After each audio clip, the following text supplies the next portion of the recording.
This is Jim Martens, Senior Currency Strategist here at Elliott Wave International, and today is Friday, November 30th. I'm often asked, both in phone calls and emails, how to apply the wave principle. And of course, there are many ways to do that. I use every facet of it, counting my 5s and 3s and understanding the corrective patterns and the various degrees of trend and using everything together. I also look at various related markets to try to arrive at a coordinated view. In my case, since I'm following the dollar, I'd like to see most of the major pairs agree. Either the dollar is getting stronger or the dollar is weakening. But with that, there are other ways to use it. Today was a perfect example. There was a slew of news due this morning, first at about 8:30 my time, and then again starting at about 9:45 and 10 o'clock. The data at 8:30 was released to virtually no reaction by the market. You never know if there's going to be a reaction or not, but in this case there was virtually no reaction. But that changed at 10 o'clock. Now before the data was released, we looked at the charts to determine whether the pattern visible gave us a hint on which way the market would react. Now again, it doesn't matter to me what report is coming out. What I'm interested in is how the market will react to that news. So I don't ignore the news, I'm trying to use it to my advantage.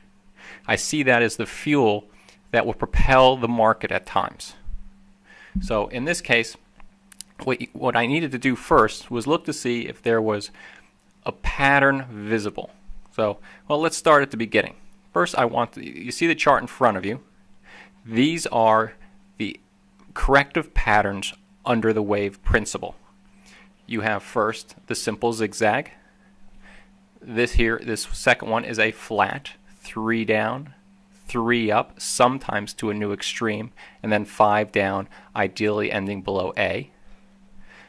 This pattern is a triangle, 5 sideways waves, all in 3s, and then a bit more complex, a double zigzag. A, B, C, a rally in 3 waves, and then another A, B, C. When reports are coming out or data is coming out, what I try to do is I hone in on 2 of these patterns. Primarily it's the flat and the triangle. If I see one of those 2 unfolding, I think I have an edge in figuring out which way the market will respond. And the key point here is that the flat allows a market to move in 3 waves to a new extreme. The triangle does as well. Those are the only 2 patterns.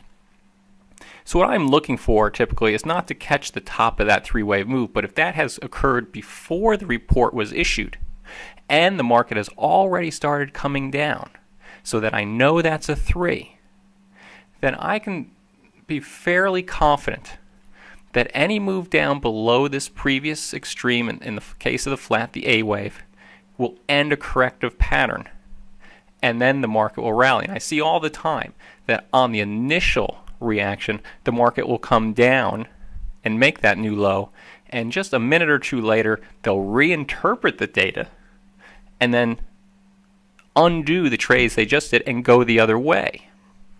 The same thing is in the flat. If I've just seen the market, if the market have been rallying, and then I can count a flat very near an end, my confidence is high that the reaction to the news will be a thrust to the upside. Now the triangle also sends another message. Many times the thrust from a triangle will be terminal. It will either be a 5th wave or a C wave, so you have to be careful. But at least the pattern gives me the knowledge of what reaction will occur, and I can try to take advantage of that. So with that behind us, let's move on. Using the dollar as our example, this has been my recent count. And let's just concentrate on the move down from October. I see that in 5 waves ending several days ago. That told me that no matter what the larger trend is, the dollar should enjoy some kind of recovery. Doesn't matter in this case whether that's a sustainable low and the dollar is going to have a large recovery, even a reversal, or just a corrective bounce. But I take things with minimums. I'm always looking at what's the minimum expectation, and in this case that would be a correction. And corrections often go to the previous fourth wave. So since we had this low earlier this month, I've been looking for return to above 76 at a minimum. So I already entered today with sort of a bullish bias for the dollar. This is the intraday chart for the dollar. And I counted initial A, B, C, and X, which means I'm counting a double zigzag. Remember that from the first chart? This is it inverted, but it's an A, B, C, X. I would expect in second A, B, C. So from this X, A, some kind of B, C. But you could see here, from this low to this high, which is slightly above the previous high, that is a three-wave move. Couldn't be sure whether we're seeing a flat or a triangle unfold, but just that little pattern told me, or suggested to me, that the larger trend to the upside, even if it's going to later prove corrective, was still underway. But again, I mentioned before, I can look to other markets that are correlated. In this case, we can look to the euro.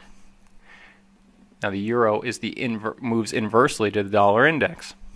So here too, I'm counting this double zigzag, A, B, C, with an X wave. I need another A, B, C, and just look in this circled area, and you can see that that's corrective price action. This is impulsive. This is impulsive. Even this is impulsive. This is corrective. So again, this also bolstered the idea that the dollar was going to strengthen. So this chart would go lower as the euro weakened. Why not take a look at cable as well? Same sort of thing. We had a nice double zigzag bounce into some measured objectives. Market fell sharply, and over the last day or two rebounded again correctively. So this should move lower. So right now I have a perspective offered from the daily chart of the dollar index that says the dollar should recover. We've looked at the short-term chart of the dollar, which suggests the dollar is going to continue climbing. We've looked at some charts that move inversely. First, the euro, a corrective pattern, should move lower. Same with cable. So now we can look to see what happened. Here is that consolidation. It turned out to be probably A, B, C, D, E thrust above 76. Remember, that's what we mentioned from the daily chart, the perspective, back to the upper end of the previous fourth wave. So you can see what I've been able to do here with a little perspective on the market, knowing my corrective patterns, which I'll admit is the most confusing part to many on the wave principle. Counting to 5 can be easy. Counting a simple 3 is not that difficult. But when we start getting into the flats, the triangles, and particularly these types of combinations, this is where people get confused. So that's why when reports are coming out, I just like to concentrate on whether I can see these two particular patterns, the flat and the triangle. And if I can, why not try to take advantage of them?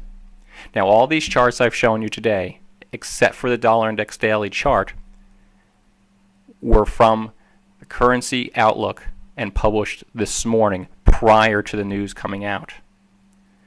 So I just want you to know those are real examples. Those are the real charts. That's what was published. This is what we were talking about this morning, trying to take advantage of the news that propelled this movement. So again, the question I often get is, how do I use the wave principle? There are a number of ways. I use it to gain an overall perspective on trend. But at times I can come down and just look at these short-term charts, 90-minute charts, 60 minutes, and any intraday chart right up in front of a report due, and see if the wave principle is giving me at least a short-term perspective on what that reaction will be. And I know I've talked about this before in previous videos, but this is so useful that I just want to take today to repeat it a little bit more in depth than we have before, to make sure that you see how you can use this. So with that, I'll leave it there. You might need to watch this again, maybe a couple times, and think about it.